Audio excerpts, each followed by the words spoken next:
In a small, dusty village, a young boy named Ebuka faced a cruel fate. The local priest declared him cursed, a burden on his family. His scared parents made a hard choice, a decision that sealed his destiny. They sold Ebuka to a rich city man.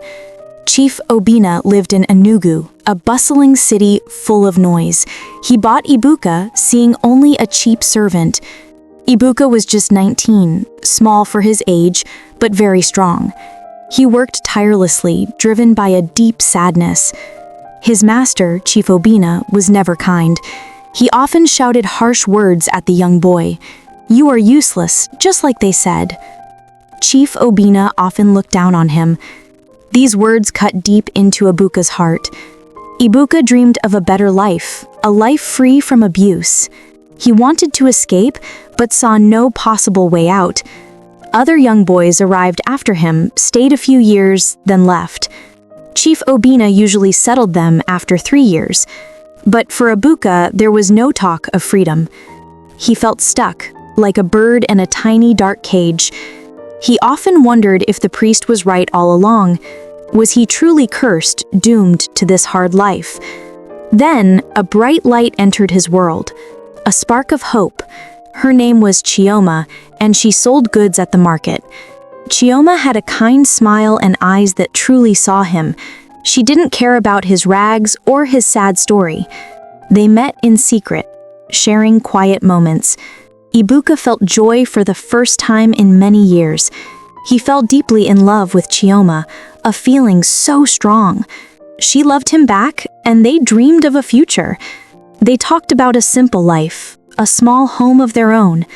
Their plans were honest, built on slow, hard work. 1 year passed, a year filled with sweet, stolen moments. Ebuka thought his luck was finally changing for good. Then, suddenly, Chioma grew distant. Her bright smile faded.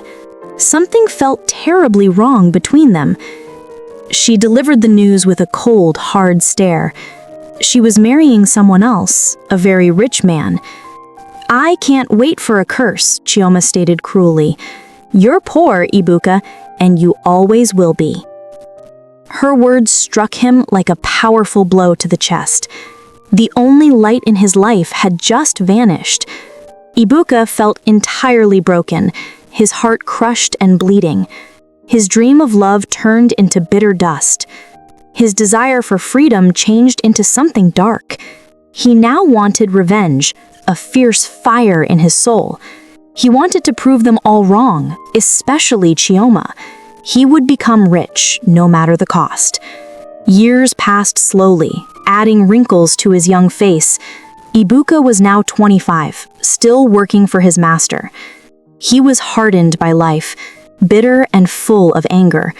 He felt trapped with no way to rise above. One day, a fancy car pulled up to Chief Obinna's house. A well-dressed man stepped out with confidence. It was Ikenna, Ebuka's old friend from childhood. He looked rich, wearing expensive clothes and shoes. Ikenna was there to do business with Chief Obinna. He acted like a powerful man, full of pride. Ebuka had to serve them, his old friend and cruel master. Shame burned hot on his tired face. After the meeting, Ikenna found Ebuka alone in the yard. His friend looked at him with a knowing gaze. Ebuka poured his heart out, telling all his troubles. "Show me the way out, Ikenna," he begged softly. "Show me the shortcut to wealth and power," he pleaded. "I can't live this empty, miserable life anymore." Ikenna smiled cunningly, knowing just what to say next. He spoke of a ritual, a path to instant riches. He made it sound easy, a guaranteed way to success. He spoke of millions, dismissing all possible risks. Ebuka agreed without a second thought, blinded by greed.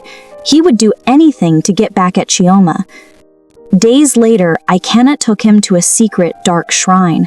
The air felt heavy, full of strange energy. An old priest with piercing eyes stood waiting there. His face was stern, his words low and unclear.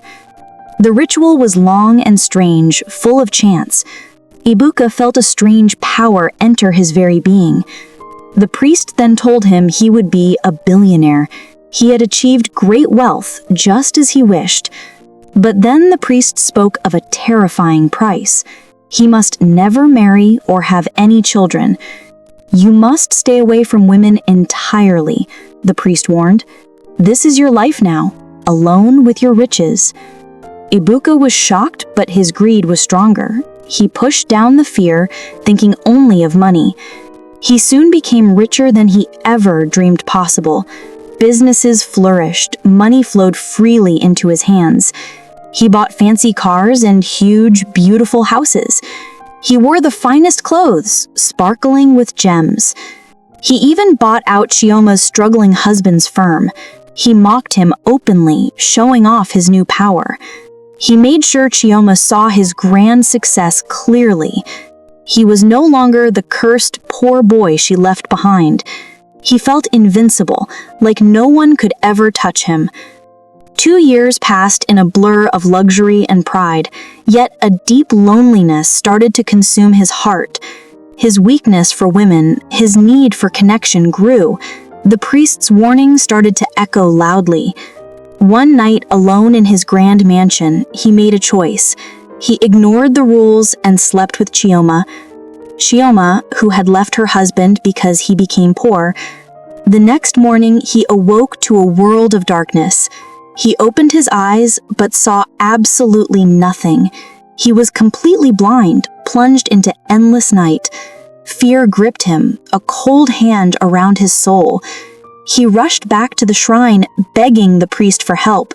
"Reverse the curse," he cried, full of despair. But the priest simply shook his head slowly. "There is no solution. The price has been paid."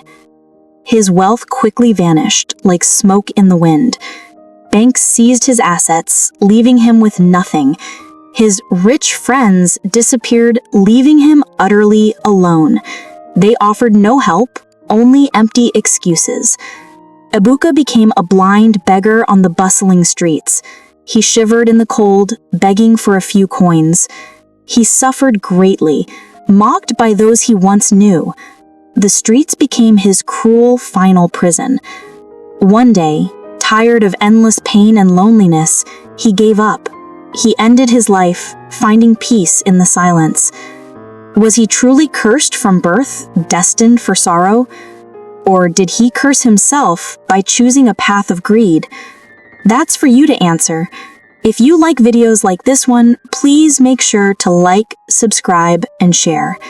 Thank you for watching.